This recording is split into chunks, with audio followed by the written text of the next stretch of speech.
Mula umaga hanggang gabi, walang humpay ang pag-apula sa kaliwat kanang wildfire sa Los Angeles.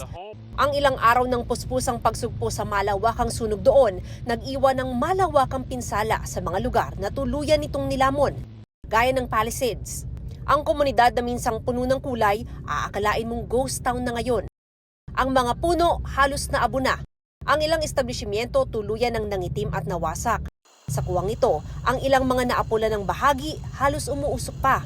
Sa Altadena, mula sa himpapawid, bakas din ang malawakang epekto ng wildfire na halos pumulbos na sa ilang mga lugar doon. Batay sa ulat ng American media, umakyat na sa 16 ang nasawi, habang 13 ang naiulat na nawawala. Sa gitna ng lagablab na sunog sa Los Angeles, mainit din ang pahayag ni US President-elect Donald Trump sa kanyang social media account. Sinisi niya ang Democrat at California Governor na si Gavin Newsom na inilarawan niyang true disaster.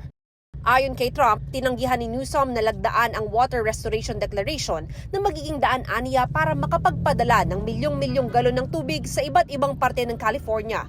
Wala rin aniyang tubig ang mga fire hydrant at wala rin umanong firefighting planes. Agad yang pinabulaanan ng tanggapan ni Newsom.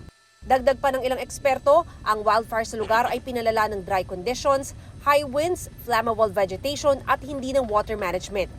Inanunsyo naman ni outgoing US President Joe Biden na sasagutin ng pamahalaan ang lahat ng pangangailangan ng mga apektadong residente. The federal government will cover 100% of the cost for 180 days.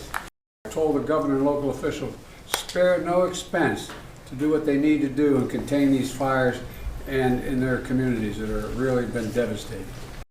Sa isang pahayag, naghatid ng pakikisimpatya si Pangulong Bongbong Marcos sa mga apektado nating kababayan doon.